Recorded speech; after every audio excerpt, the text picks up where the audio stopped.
Hello everyone, my name is General Fancy Pants, and welcome back to Shadowgate. When we last left off, we were able to open the pumpkin door, as I'm calling it, because of the witch's hat. I don't know if you can kind of see it up here, but the witch's hat and the witch's mask. So let's head in and see what horrible things we'll find out. A mirror. Okay.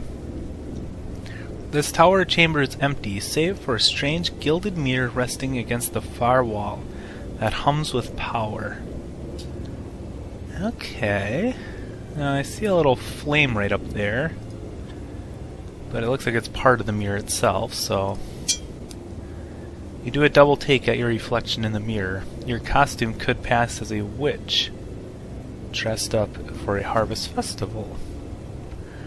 Alright, so they said flat out that it's empty, but I guess that means that you run your fingers along the mirror's frame looking for a hidden latch or release. Nothing. I was going to say that it said that there's nothing in here except for the mirror, so the only thing we can really do here, I guess, is use the mirror. So, let's step through. Alright. Okay. You close your eyes and walk purposefully into the mirror. The smooth surface gives way and blackness overtakes you. In but a brief moment, you are transported somewhere else. A forlorn and eerie field, strewn with pumpkins as far as the eye can see, opens up before you. As you stand before the strange circle on the ground, you have the disturbing feeling that someone or something is watching from the shadows. Yeah, alright, well, I guess we're searching for the Great Pumpkin here. All things considered, we're in the cemetery.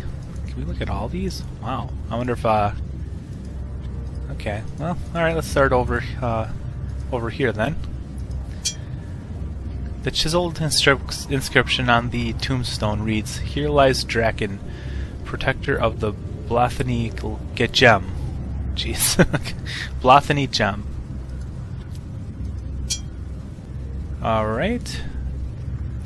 The chiseled words are faded beyond comprehension, but you think you see the letters R.I.P. and the name Ace Harding.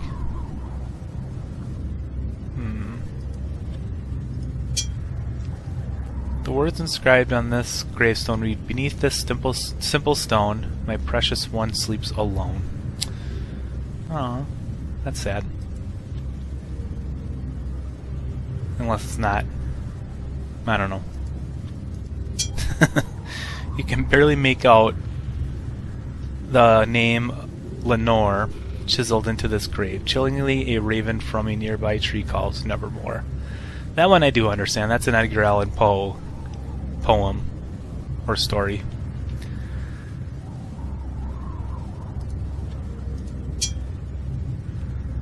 You can make out the name Abby Normal carved into the cold stone of the marker.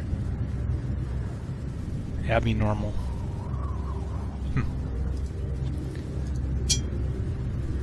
The grave marker looks freshly chiseled. It reads, "Remember that as you pass by, as you are now, so once was I. As I am now, so you must be prepared for death and follow me."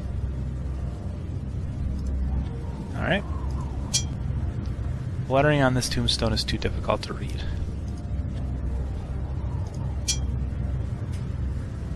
This tattered white sheet has numerous holes cut throughout. You wonder what kind of blockhead made this costume. Oh, this is amazing. This is awesome. That's a reference to the Charlie Brown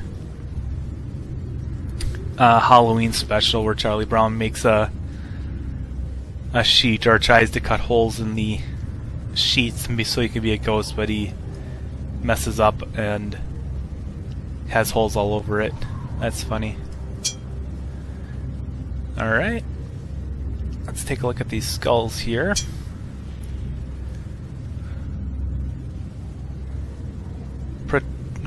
Preternatural flames lick at the sockets of this bleached skull. The skull glows with an otherworldly light, casting a somber pall on the surroundings. The flames from the skull move about in a preternatural way. The skull's eyes glow with a malevolent air. As you look overly along at the flaming eyes of the skull, you get the sense that it is laughing at you. Alright, so this is where the pumpkins come into play, I think. And as you can see, there's these circles here. Let's take a look at them. An empty spot within the circular diagram indicates that something big and round should go here.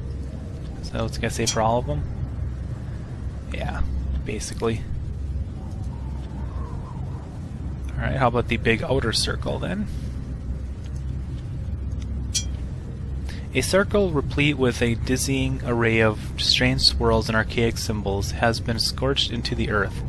A curious hum seems to emanate from it as well. Alright, so I'm guessing that we need to put the pumpkins in the right spot, perhaps?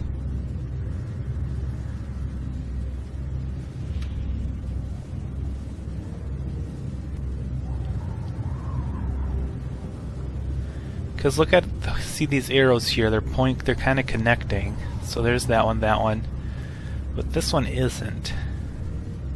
But this is the only one that says something about it being happy or laughing. And this one is just, flames. And that one is a somber pall, so that one's more like frowny. So let's take this pumpkin, start over on the left side here, or this upper corner. Let's put the pumpkin right here. The pumpkin falls to the ground with a thump that echoes across the field. Let's put let's see here. This one looks more malevolent. Let's put that one right here. And then last but not least, the happier looking pumpkin right here. Now what?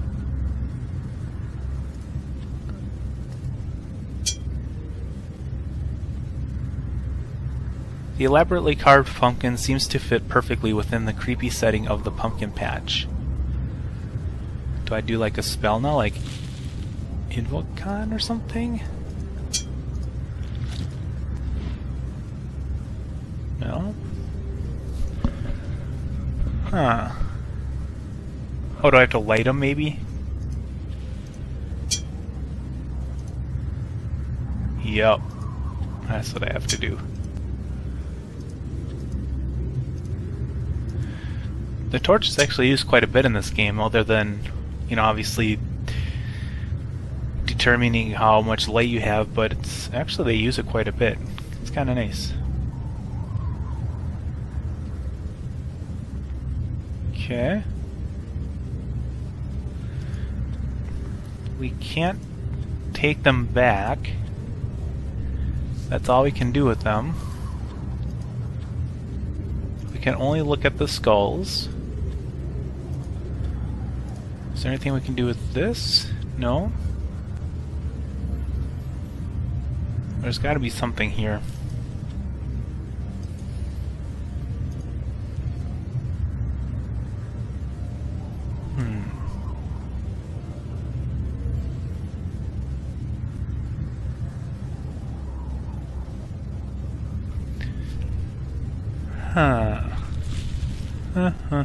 Should we just try our sparks? No, that didn't work.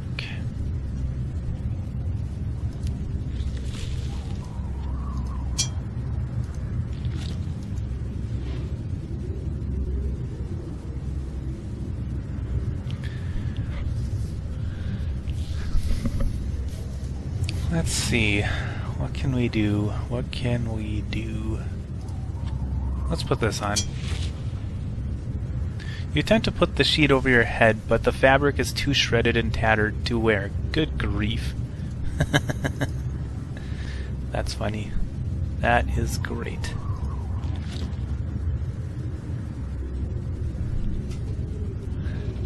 What else do I do here? There's not much else I can do. What happens if I leave and come back? Will they still be sitting there all lit and stuff? Yep.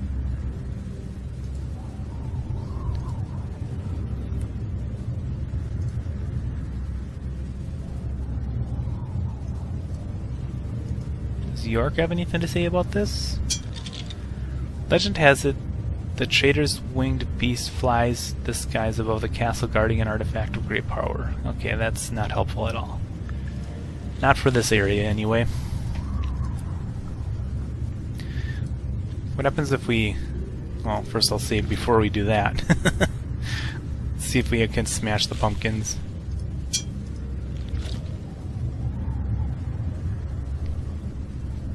Thinking this might be a particularly interesting comedy routine, you contemplate smashing the pumpkin with your makeshift sledge-o-matic.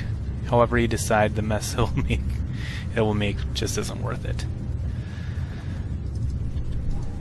Can we...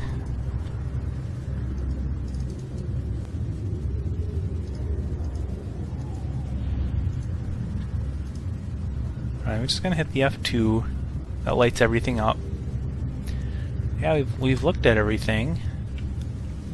We've interacted with everything. This doesn't make any sense. There's got to be something else, obviously.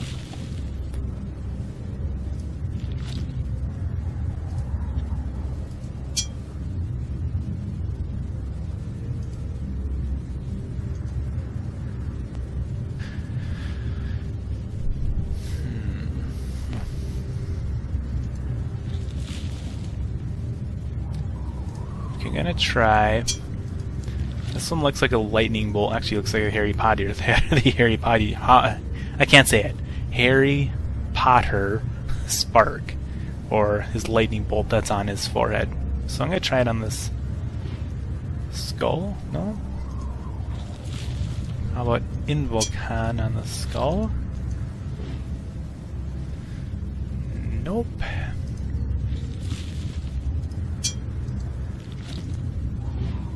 I hope it's not anything like obvious that I'm missing here.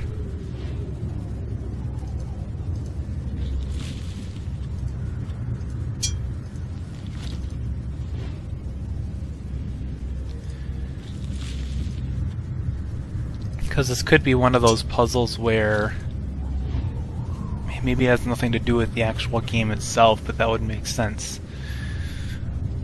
Because I think I did read somewhere that since I'm playing in normal, some of the puzzles or some of the things I pick up aren't needed to actually solve any of the puzzles, but I think all the puzzles are still the same. I could be wrong in that, though.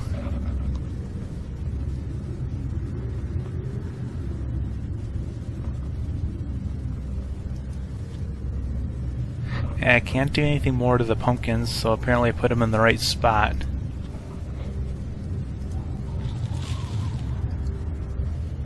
What if I take off my outfit?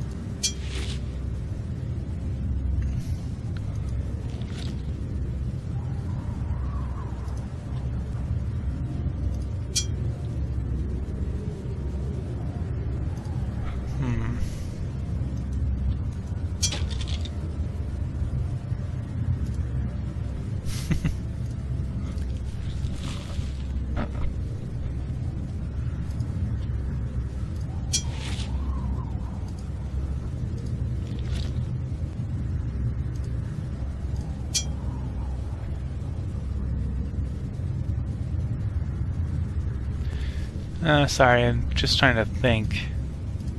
Sorry for not really saying too much at the moment. I'm just trying to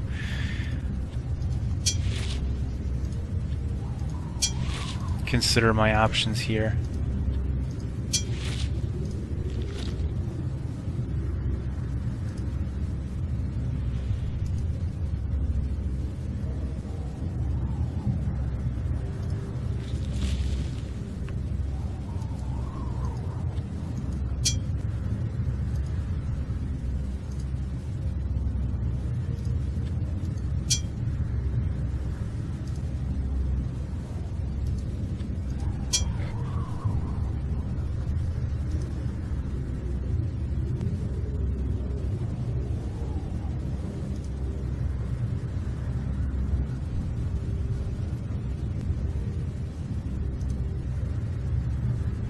Okay, so that pretty much... Okay, let's read this real quick.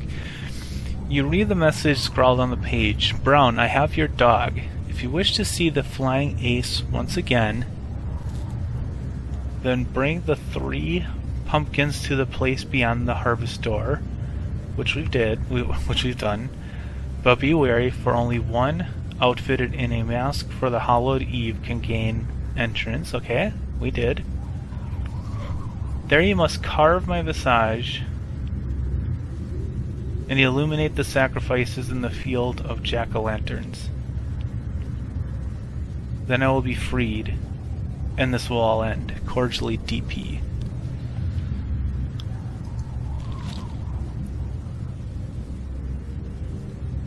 Well, I did all that.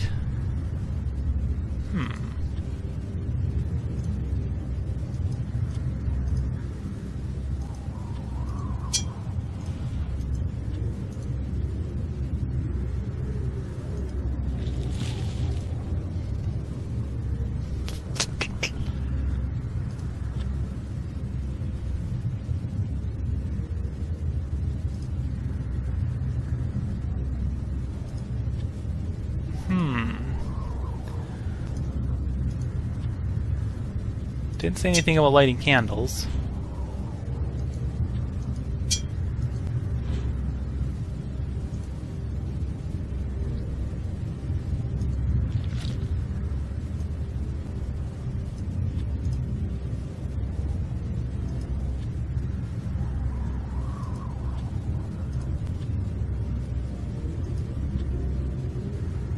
Let's take a look at that.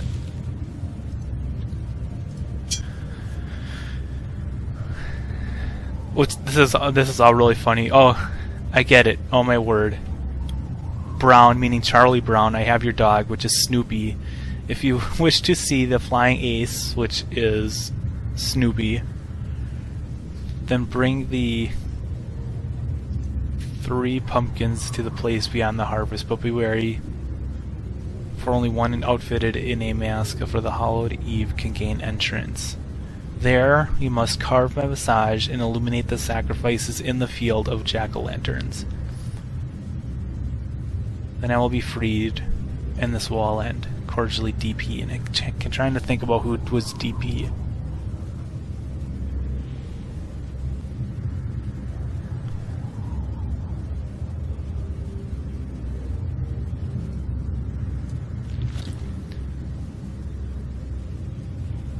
Huh.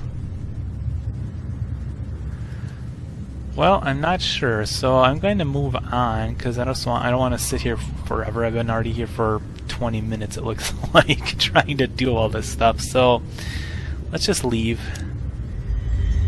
I'm not sure what that's all about.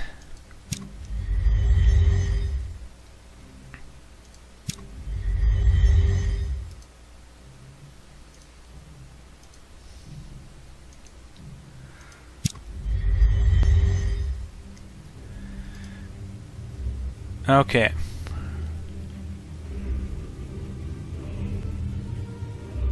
I guess the next thing, possibly, is to figure out how to get rid of these roots so that we can get into that door. What if we start down here? No.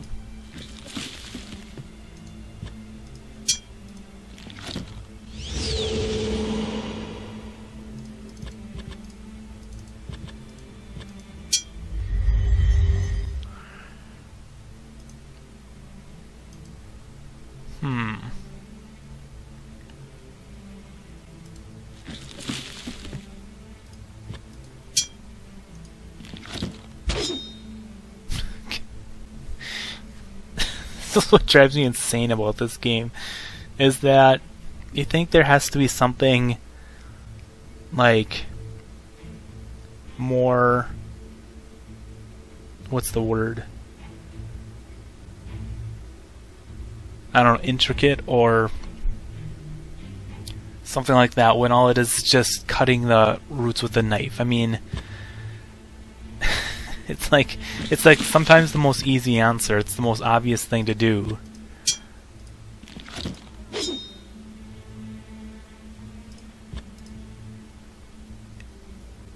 And it's really annoying. Because, you know, I mean, it's not annoying, I guess. It's part of the game, but it's just funny to me how when games like this, sometimes you don't think about the obvious answer, and you try and like think of these really complex solutions that don't exist. So, anyway. Various bits of root and vine cling to this ornate door, a faded circular symbol, much like the dais in the chamber under the courtyard is etched on the door. Alright, what's in here? Huh. This small chamber is literally been engulfed by roots and vines of all types that stem from a single point on the ceiling. You wonder what is up there and resolve to do something about it. So this must be the tree wizard. The body of Lakmir the Timeless floats above the floor. His expression is fascinating, a fascinating mix of calm and concentration. He grimaces every now and then, as if in pain. Traced on the floor, the glowing circle glimmers and sparkles with a quiet power.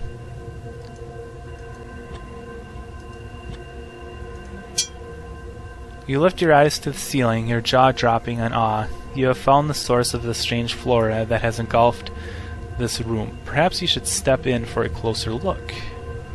Alright, save. And let's take a look.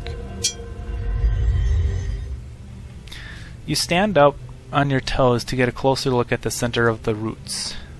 A mesmerizing mass of roots and vines emanate from the center of the ceiling. At the heart of the tangled confusion, a golden artifact glows with a calming power. And there it is. Let's look at it.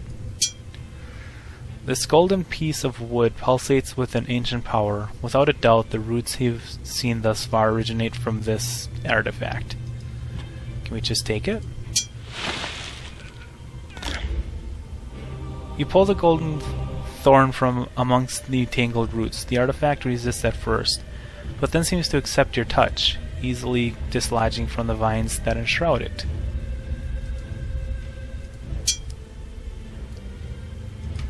Alright, well I did hear something. I think maybe he's...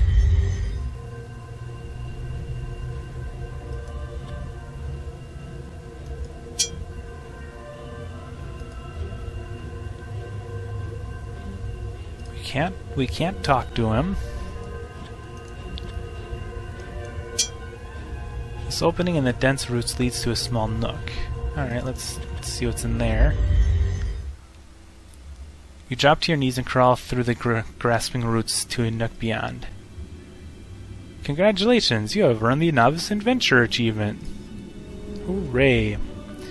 Amidst a tangle of roots and vines lies a small nook, housing a desk and various scholarly paraphernalia. Let's start here, I guess. Alright, runes and glyphs. Runes and glyphs cover this ornately carved chest. Okay, looks like there's all sorts of... Whoa, jeez, okay. You throw back the latch and open the chest. You find 2 scrolls, a key, and a book. These you place in your bag. Alright, let's look at the scrolls.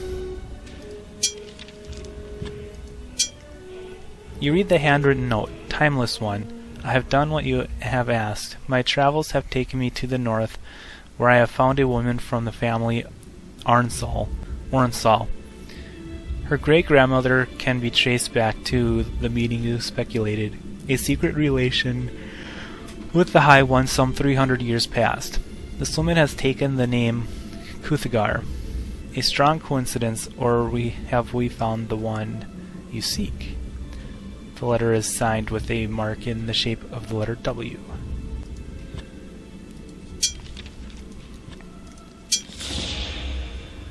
Okay. You read the words on the scroll. One particular word stands out from the rest. A censure. In your mind's eye, you can see a glyph glowing with power, and you learned a spell. Yep. Okay. And the book. You thumb along the page and begin reading about halfway down. We struck our bargain. I would conceal the Well of Holding by constructing a huge edifice over it, imbued with magics and living defenses beyond fathoming. Fathoming, okay. Built at the junction of all ley lines, the origin, the place with power beyond measure, so the warder could perform his task. I still do not know who this old being was, nor how it came by its purpose. What entity put it on this path? And what purpose do I fulfill in this drama? So now you've learned a censure, which, kind of based on how it looks like maybe ascend or float. And I kind of have an idea of where I might use that.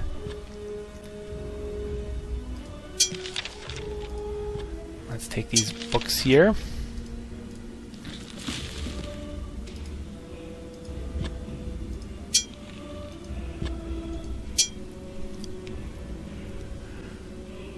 You read an annotated passage. The dawning of the age shall portend a change to the powers of the earth and of the air. The rain shall end for all that walk the ways. Oh God, excuse me. Ugh. Foremost amongst this is the Behemoth. He who is set above all others. It is he that holds the key and wields the power of the stars. He stands against all, and all stand against him. Great and terrible is his might. Alright, what is this one? Oh, to a dog-eared page. Oh, yeah. Just means that the little thing was flipped. The page corner was flipped. The neat handwritten entry fills the page from edge to edge. My efforts have been rewarded as I have found the one. It is left to me and set him on his path. This I know. The magic I must attempt is formidable, and I have little acquaintance. Oh man, I apologize. And I have little acquaintance with astral conjurations. Though taxing, I need remain in this stasis until the task is exhausted. My defenses will have to hold. The thorn has proven to be a valuable artifact and has thwarted Kahu's attempts to reach me. Alright, so I think they're talking about this horn. Not that horn, this horn. Let's take a look at this key here.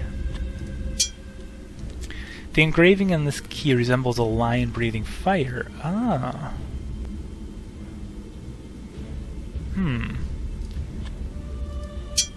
And this golden piece of wood pulsates with an ancient power. Without a doubt, the roots you've seen thus far originate from this artifact. What is back here? Is that a chair? This wood construct consists of a seat, legs, and a back. Perhaps one could sit down on such a contraption. That's a nice way of saying it, or a complicated way of saying it's a chair. The chair creaks alarmingly under your weight. You quickly get back up. Alright. This is it. This plain table is not only solidly built, but appears to be made of wood found in the northern stand. Okay. So I think we have what we are looking for. So let's head back to this area, and I think we're going to call it an episode right here, and next time, well, we'll see what we can do about Lakmir here. If we can get him free, I guess. Or if he doesn't want to be freed. Anyway, I will see you guys next time on Shadowgate. Until then.